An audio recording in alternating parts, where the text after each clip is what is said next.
Good morning, everybody. Good morning. Welcome back to our 11:15 session. I'm Tom Hare, the Chief Content Officer of the PDMI. We welcome you to PDMIwest, and thank you for being here. Always wonderful to see such a good crowd for the second session in a row. And so we thank all of our attendees, all of our badge attendees, all of our sponsors for their support of the show and their support of the PDMI. Our education sessions in particular are sponsored by Blue Water. Blue Water has a brief message to share with you, and we'll click through it now.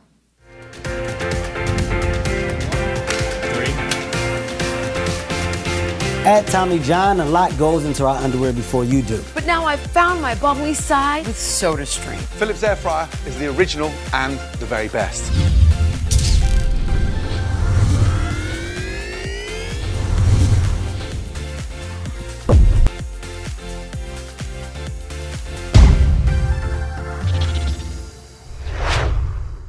And again, thank you to Blue Water for their support. You can go visit them inside the meeting hall after the session if you'd like.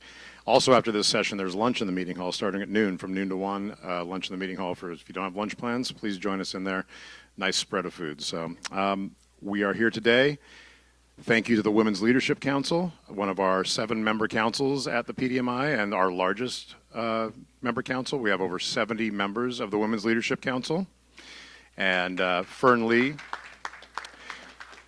Fern Lee is the chair of that. It was her idea a few years ago to give it a go, and we have been very, very fortunate to have such a great run, monthly Zoom calls, and just a wonderful group. So if you are a member, and if you are a woman, and you're interested in getting involved, we urge you to do so. It's a great group. So today we're going to be talking about data delivers desired performance. Again, the host of this is Fern Lee. She is our chair of our Women's Leadership Council. Let me get to my bio of you real quick. Fern is the CEO of THOR Associates, an award-winning marketing professional with a proven track record of creating and increasing brand awareness. She was an inductee to the Direct Response Hall of Fame in 2018 in our previous iteration before we were the PDMI when we were Response Expo. And she's mastered the caveat of consumer engagement with each campaign, recognizing the journey to provide loyalty and asset values for multiple globally recognized brands, including Gaiam, Good Times Entertainment, Billy Blank's The Firm, Richard Simmons, Turbo Cooker, GT Express, and then onward to MetLife, AIG, Humana, J&J, Mars, Balsam Hill, and many, many more. Fern Lee is our host. I'm going to let her introduce the rest of the group, and we'll take it from there. Thank you very much. Thank you. Thank you. Welcome to PDMI. I hope that everyone's having a great time so far. I know it's just the beginning. It's going to be a long, successful day for everyone. So we're going to talk about data and attribution and the effects on a multi-channel media platform. In today's data-driven marketing environment, clients expect more than just performance. They expect proof. That's the key. They want to know which parts of their campaigns are working, which aren't, and which need to be modified for success. It's very important to know where attribution and transparency come into play. At the heart of both is strong third-party data. So it's very important, for example, to know as much in depth in vet triggers as possible. So we're going to talk a little about value trade-off between multi-channel media platforms, data measurement. We're going to talk about which data should you be collecting, why should marketers care about multi-channel media measurement and attribution, and how has attribution evolved over the years. So with that, let's jump in, and I'm going to introduce our SMEs up here. First, we have David Burns from Ideal Living. So, David, tell us a little about yourself. So I've been in direct response for, over 20 years, going on 30, I think. It's been a long time. We're aging ourselves. Yeah. Spent about 17 years at Guthrie Wrangler. Now I'm at Ideal Living, and Fantastic. I'm going to go alphabetically. Jason? Jason Carlson. I'm with Aspire North. I like to call us data wranglers, and we do a lot of modeling. We're an Experian partner, so we incorporate their graph for audience intelligence as well as attribution and things like that. And I've been in data and technology my entire life, which is not insignificantly long. So yeah, good. Claire Estes? I work for Claritas, and I've been in the media and measurement space for just under 10 years. We deal a lot with different types of data, different measurement products to help you reach your goals. Fantastic. And last but not least, JR. Yes, so I work at AudienceXpress on the sales side, which is a little bit unique to be on this great panel of data wranglers. But at AudienceXpress, we're really about trying to find your audience wherever they are across video, utilizing data, specifically our first-party data, and working with clients on theirs. And I think it's very relevant because we're at that crossroads where data really is becoming more and more important as marketers go out there to purchase their media across all different channels. Fantastic. So let's jump in, okay? So David, I'm gonna pick on you first because you're the marketer on the group. So give us a little. What data should marketers be collecting? What data? So I used to be very specific in which data you should collect because if it wasn't actionable, don't collect it. I've totally come 180 on that now. With AI, you should collect everything you can, every signal, every page click, every view, everything you can, because even if we can't parse the data as humans, AI now can, and it can surface insights that you won't even know. So today's noise can be tomorrow's business insight. Love it. Claire, what's your thoughts? Yeah, agree. And I'd say if we're going to get really basic, you want to make sure you have enough exposure data. You want to make sure you have enough just consumer data and all of the campaign details. You want to make sure you're using the correct naming convention so that you can map everything back together and make sure you're able to validate the results that you're seeing. And mapping is key, which we will get into a lot more of that. So, Jason, what should marketers care about in a multi-channel media market and attribution? Well, what we've found is they're really concerned about knowing whether or not what they're doing is working, right? So that requires data collection. We already talked about that. You need to make sure that you're getting the signals that you need. That could be anywhere from the meta side, which is your device IDs, along with you already talked about having the information about your campaign. Make sure that the naming conventions are right, that you've got the UTMs that you need, so you can see all of these pieces come together. They are expecting you to show that what you're doing on their behalf, what these marketers have, is actually working. JR, what are your thoughts? You know, I think it's really important for marketers to understand their first-party data and how to maybe match it with some other vendors' first-party data to really find that true fit. There's so many places to see ads. It's such a challenging, fragmented space that data is more important to be able to find that consumer and follow them throughout their journey for wherever they are. I always go back to, I think Forbes said, on average, a person can encounter 6,000 to 10,000 ads a day. It's amazing. So just think about that. Like, they're encountering that many ads a day. How are you reaching them? How are you connecting them? And how are you connecting the dots from all the different media types you need to be in so that it resonates? So I think with this multimedia measurement, you really need to have the data and work with partners that have great measurement, right? Because, you know, that's the key. If you can't measure it, you can't sell it. Right, exactly. All right, so this next question, David, you know, this is our bailiwick. So David and I deal living our client THOR, so we're constantly looking at this. What challenges do you face in attributing ROI across linear and digital? And how do you make sure that there's no fighting so that we're not, you know, how do we do this? How does ROI look like? Oh, when someone finds out, let me know.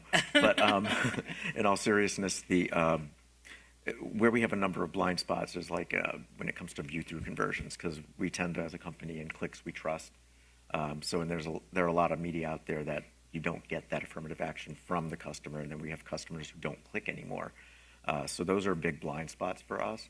I think the way you solve for that potentially is doing incrementality testing. That way you can see what the lift is, doing geo holdouts or ghost bidding, placebo ads. Any one of those tactics will help you measure what the actual lift is. Jason, I don't know if you have clients that do both linear and digital. Yeah, we do. And And it is actually, we end up going with a hybrid approach in many respects, right? So we'll have a media mix modeling scenario where, frankly, what you're doing is you're finding the incrementality using a regression analysis across these channels, right? So it's sitting at the very, very high level and the strategic level, but you also have the beauty of some of the digital channels that have this granularity that you can see. So we try to coach what we test at the granular levels for the, I'll call it from an attribution standpoint, to inform or see what we're seeing as far as, because linear is so much more awareness, but we see, oh, if I drop back my linear TV, suddenly I don't have as many leads coming in. I don't have, why is that? Because look, Google's saying I'm doing great. My affiliates are saying I'm doing great. Well, I'm still not getting the same number of leads. Okay, let's raise it up. So that's why you have to do both. So, but it's a narrative to your customer. Right. Yeah, I was going to say, I feel like when you're looking at, especially within digital and all being video digital, right? Even though it's all video, it operates a little bit different. When you're looking at linear, you're looking at that one-to-many. And then when you're looking at digital, you're really looking at that true one-to-one. And CTV is really that kind of crossover that you have to mend it. And I think they're all very valid. It's just understanding that viewership data, understanding is that viewer going down the funnel to CTV, and then are you able to retarget on that digital and being able to capture it?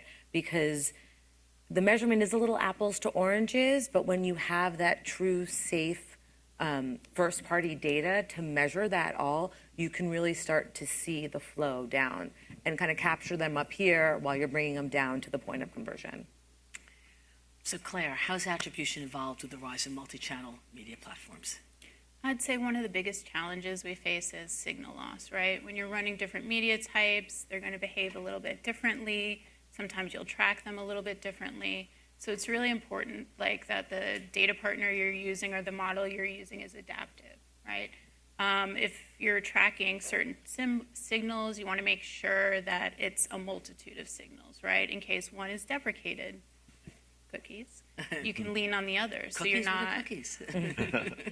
You want to be able to lean on the others and have different weightings so that you can, you're not going to lose that customer journey. You're still going to be able to follow them. You're still going to be able to resolve against the user or the household using the other data points that you've collected. Absolutely. We're aligned. And I was also going to say, even IPs get deprecated, right? So again, it's really important to work with, vendors that may have that direct first-party IP information. So when it does get cashed out, they know what it's becoming, and they can still continue to follow that viewership. Absolutely. Tom, will you click? So, David, how do you evaluate whether your audience-first strategy is driving meaningful engagement? So looking for signals that suggest the user is going down the funnel, going to the next step. So you're going to be looking at some of the soft metrics that don't get a lot of credit for at my company, but you need to look at them to see. Did they add to the cart? Did the customer go to the next page? Did she spend a certain amount of time on site? Looking at heat maps, I think helpful indicators to know if the customer has gone to that next step and you're pushing them down the funnel. Jason, what are your thoughts? Well, I mean, we already heard that you got to see or track whatever type of engagement happens after you've sent something, right? You've got your audience that you've developed, or you have either a first-party audience that you're working on, and you want to see where in the customer journey they're interacting with you, and if they are or if they aren't, right? And then if you're going out and finding an audience, or you're using a live ramp, or you're using an AudienceXpress or something like that, you're like, okay, I need to know whether or not someone's interacted with that content, and that's where the data flow comes in. So you got to be ready for those signals to come in and be able to interpret them. So. And I also think defining those signals, I think sometimes you come across people that it's not so well defined, which makes it a little bit more fuzzy, to see what the results are. So once you can clearly define what that KPI you're looking at, then you can really kind of attack it and then look to optimize where you can and if possible. So JR, in a world of tracking, prevention, and fragmented journeys, does last click still have a role? And if so, where does that I mean, so it's definitely complicated. Yes. I definitely think that last click has evolved, kind of going back to that 6,000 to 10,000 ads that someone can encounter. It's really hard, right, to say that last click, they saw it because of that specific, ad that they saw that day. I think there was a stat that said 1 to 10% of the ads that people see in 24 hours, they actually remember. So I think we'd all be living in a little bit of a fairy tale if we thought that last click is the end-all be-all. I think what's more important, again, is really having that robust first-party data, clients understanding their data, cleaning it up, as you mentioned, doing the hygiene, as well as working with measurement partners they trust and that they know that they can prove it out. Claire, what are your thoughts? Yeah, I agree. And also validating your data.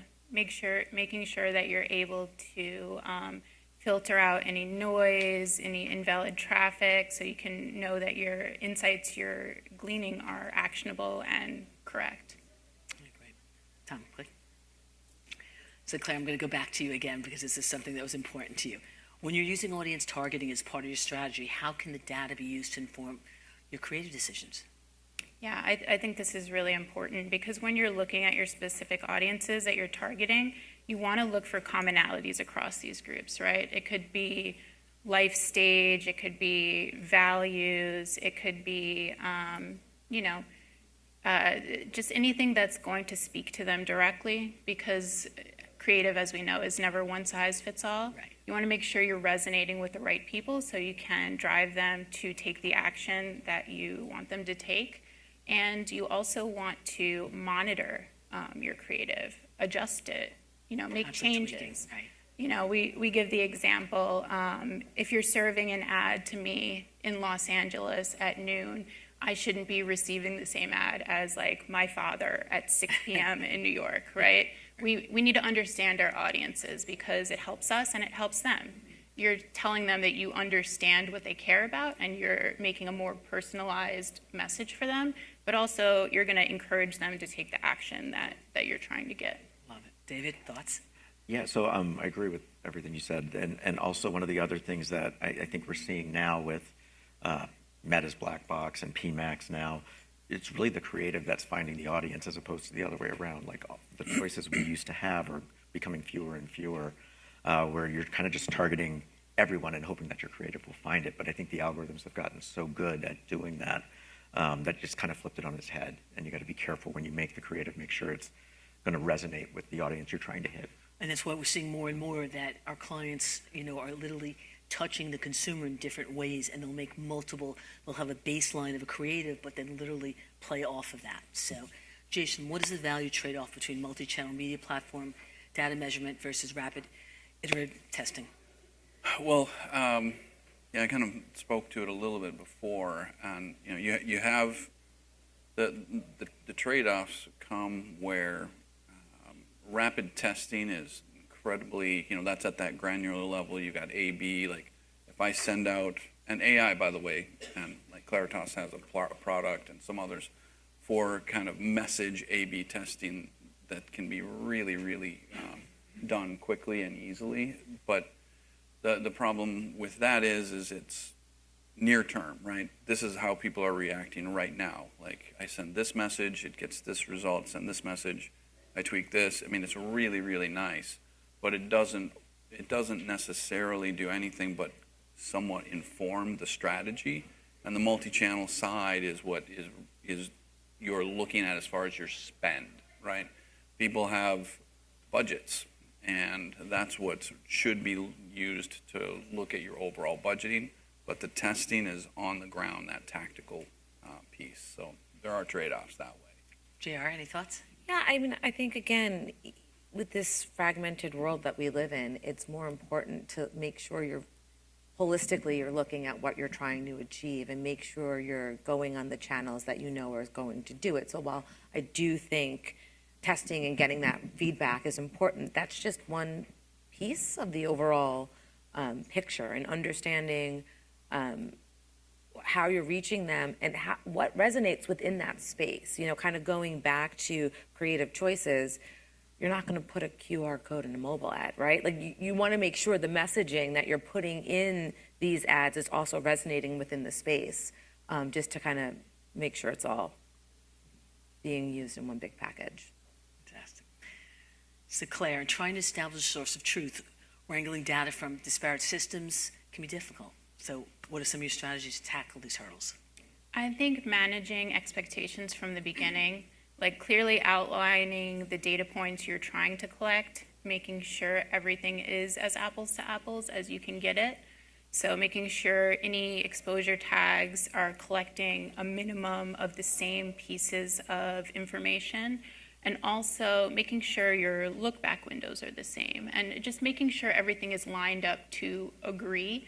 So that way when you ingest your reports, you're able to do a comparison and make choices about how the media is performing. What are your thoughts, David? So there are a number of tools now today that are trying to bring it all together, kind of that classic argument of build versus buy.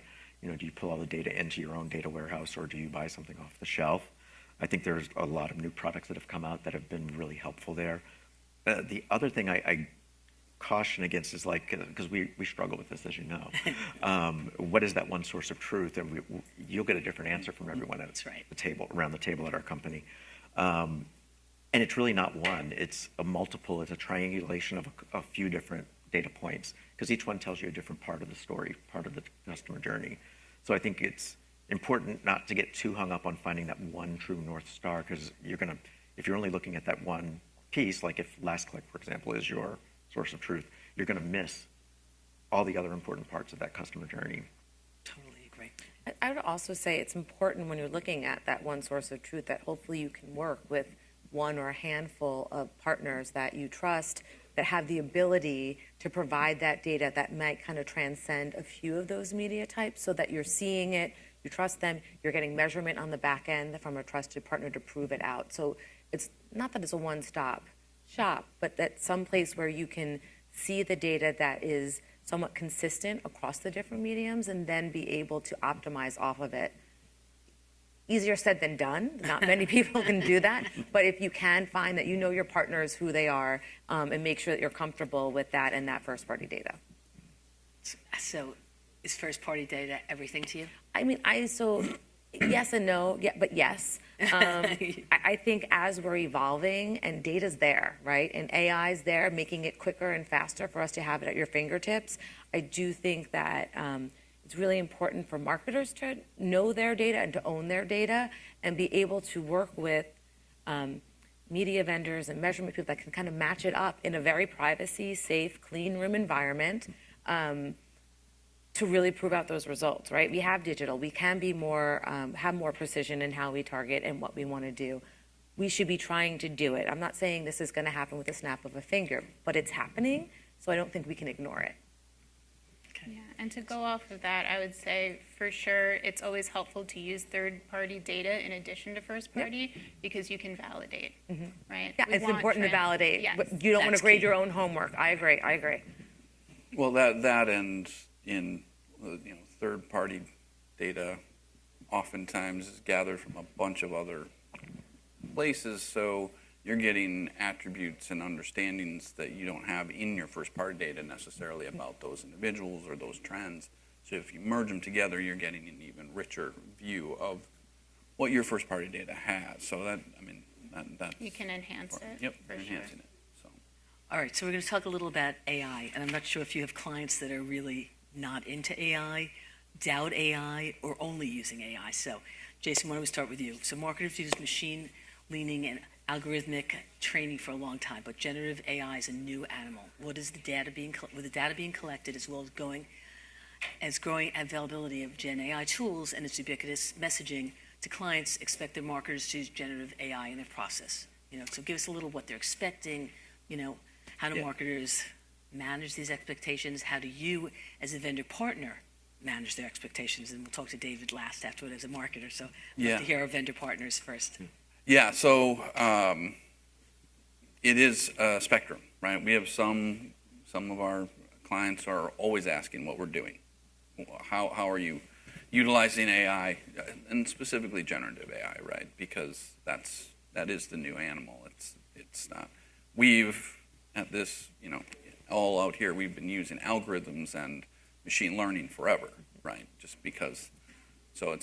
But generative AI is a different animal, and it requires even more data. It requires you to trust the data that you're getting. So whenever we're talking to our customers, it's about their first party data, right? So we tell them, look, if you want us to use any generative AI, your first party data needs to be clean, right? We're not going to suddenly create some messaging or some look-alike audience model or create some intelligence off of messy data. Otherwise, it's gonna make something up. Like, describe to the audience what's clean versus messy. Give examples so that we can Yeah. understand. Okay. So,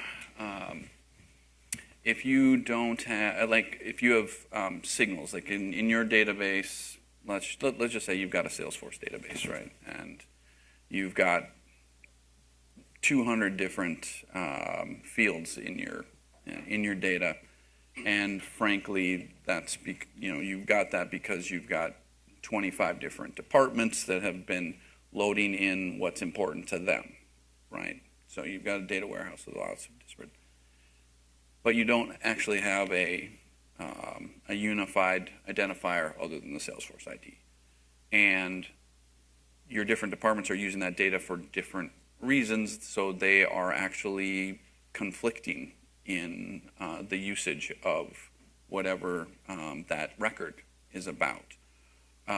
So you need, or it's just, it has bad data, right? It's been fingered in and it's the wrong thing, right?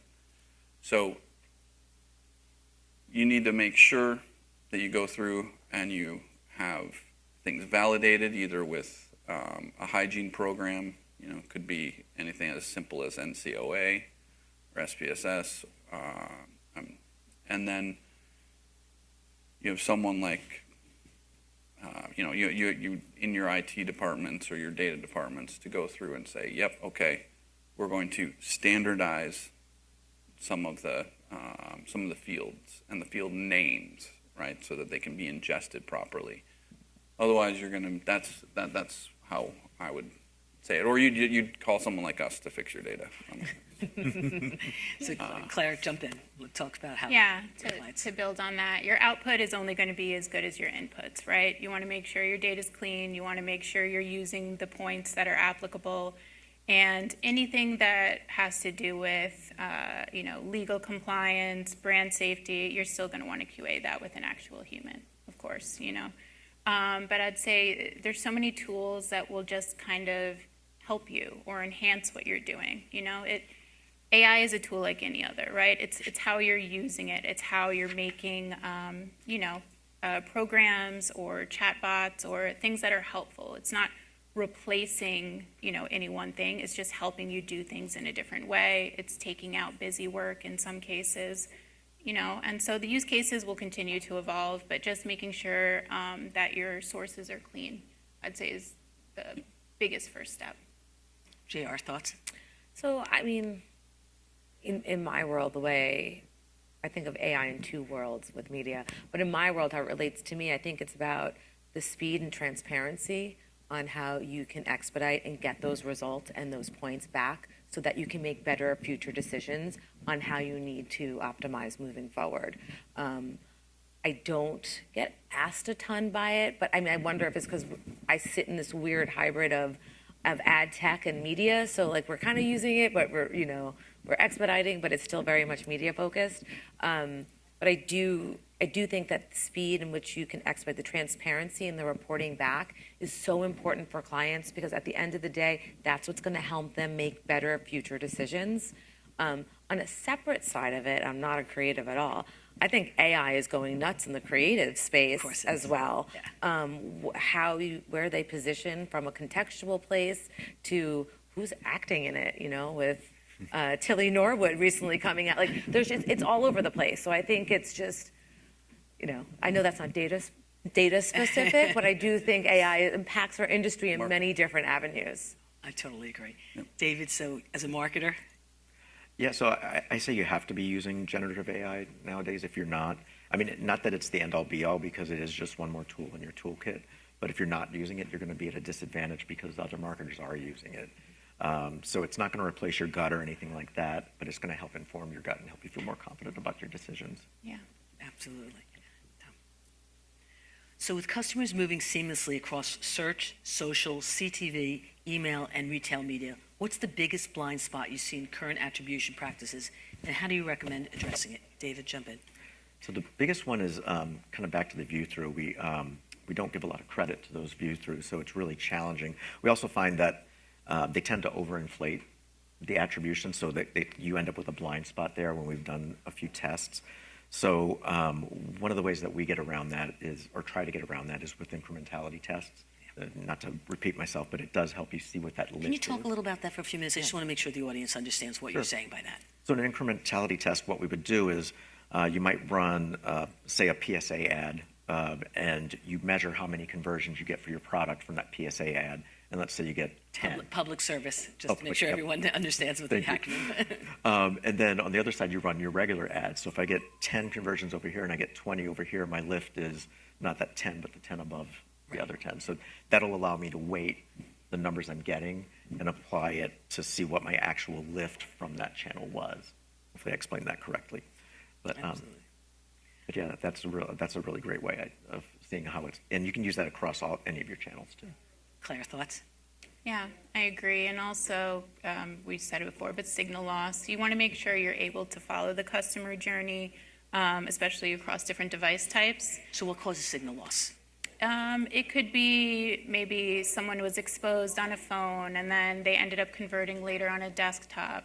Or it could be the connection type. Maybe they heard an ad when they were walking their dog, and so it's bumping off a cell tower. It's not a residential address. Right. So using a model that's going to take all of those different factors into consideration is important, so you don't lose out on the credit you should be getting for your campaigns. Absolutely. JR, thoughts?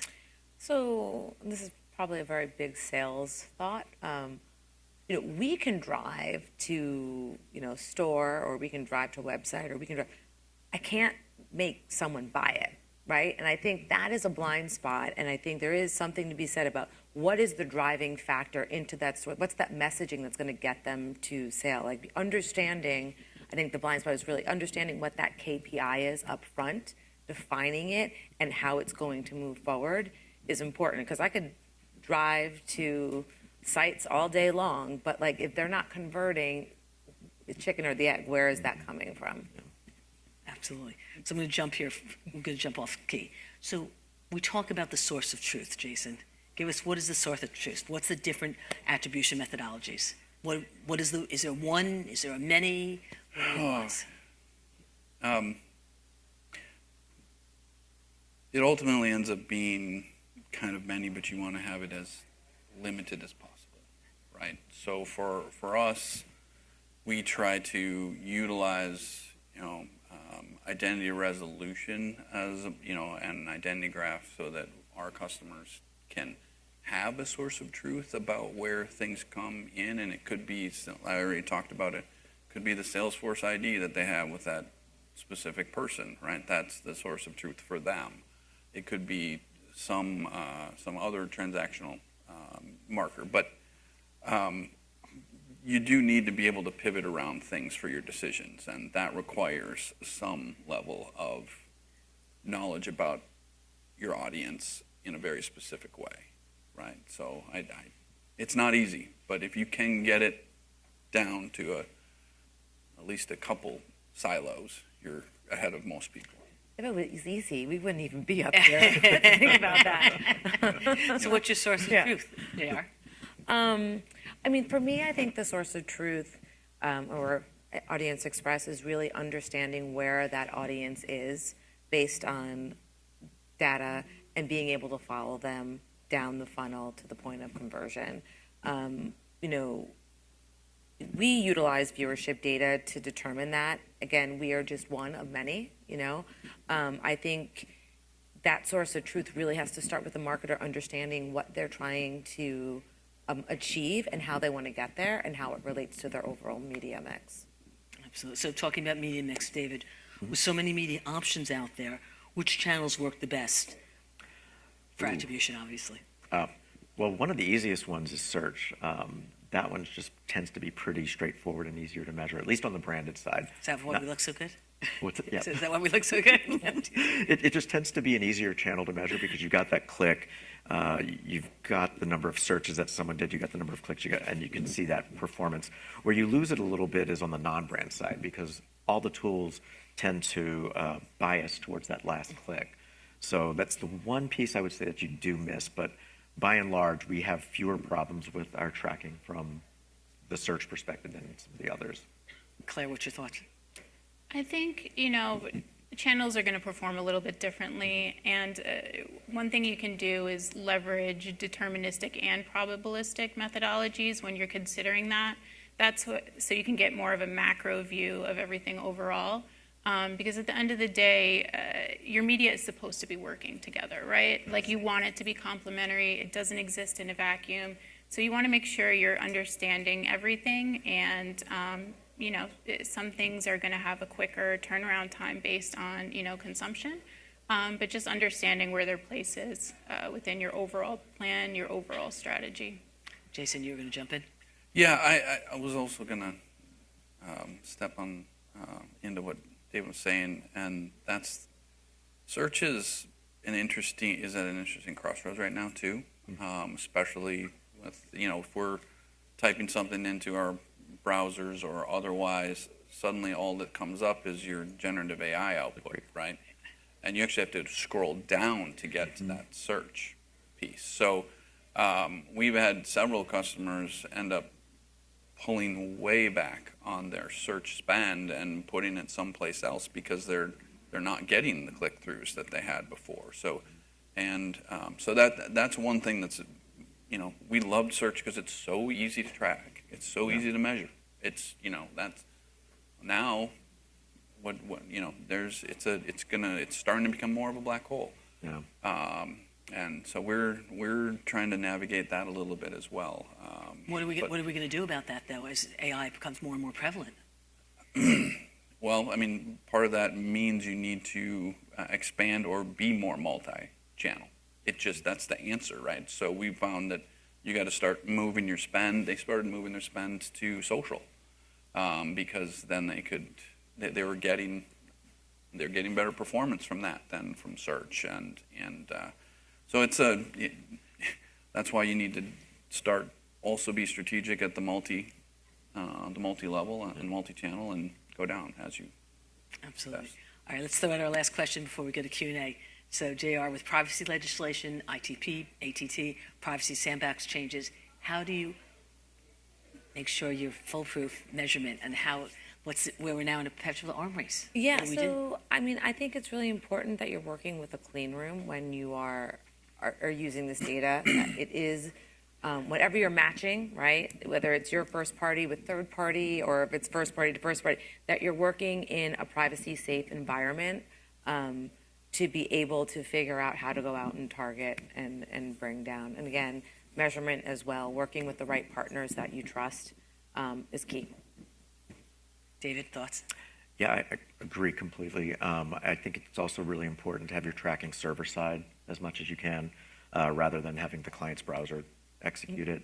And then first-party data and zero-party data is going to be so critical because at any point in time, you just want to make sure what you're tracking is as resilient as it can be because we don't know what privacy legislation is coming down the pike. That's exactly right. ID resolution could become outlawed one day. So it's like you've got to be able to pivot quickly. And that first-party data is more, I would say, defensible. I think they'll take that from us last, hopefully. Absolutely. But yeah, those are two ways I think to Perfect. help. So Tom, I want to turn it over to you because I'm sure the audience has lots of questions. We have 5 more minutes, so let's jump in.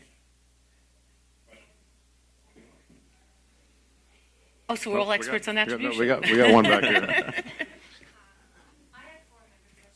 Good, keep them coming. Thanks, you guys. You did a great job. I'm Jill Albert, Direct Results. We work with Claritas. These guys are fantastic, great partners. You brought up a lot of things, but I almost secretly want to ask you guys the same question, but I have to ask it publicly. How much of the data, if you were to apply a percentage, do you think is correct? How are you defining correct? Like based on the goals, Like, I'll based give on you the a for audiences you're instance. reaching? Almost, I guess it's as the goals were defined. So let's, in terms of how the goals are defined. So for instance, almost everything that we pixel track, I would say probably everything we over deliver on. So hypothetically, if the cost per lead is $50, when we pixel track it, we were at $35. We're constantly over delivering on our data, which would lead you to believe, I think, gentleman on the left, you talked about you have to look at a lot of different data, and each piece of this data is one piece in the decision-making process. And I would say you can never rely on the data only. You've got to use a lot of your own knowledge. But if you were to look at the data that you're delivering, would you have some kind of a personal opinion about how much of the data that you think is actually correct, super accurate? Does that make sense? So you're talking potentially about, like, let's just say Claritas or an Yes. Experian or an Epsilon, like a third-party data provider. You're curious about that. The data, the ROI data that's reported by these companies, yeah. And like I said, we've worked with a lot of data companies. Claritas does a phenomenal job. Claire does a great job. Thank you, Claire. Any opinions? I think there's a couple of factors that are going to change. Depending on the methodology you're using, if we're doing a blend of deterministic and probabilistic, there is going to be some projection in the results, and that's to make up for the signal loss. If, it's a certain connection type, if we can't resolve something against a household. It will vary, and it's also going to vary based on, the client's KPIs. What are they tracking? Is it just site visits? Is it, in-app events? There's a lot of room for, to just kind of get in there. So I couldn't really give you a flat percentage, but we can also pull raw data reports. We can look at the actual conversions, that aren't projected. We can pass back custom variables, order IDs, revenue value, give you just additional tools to work with your client so they can validate on the back end. And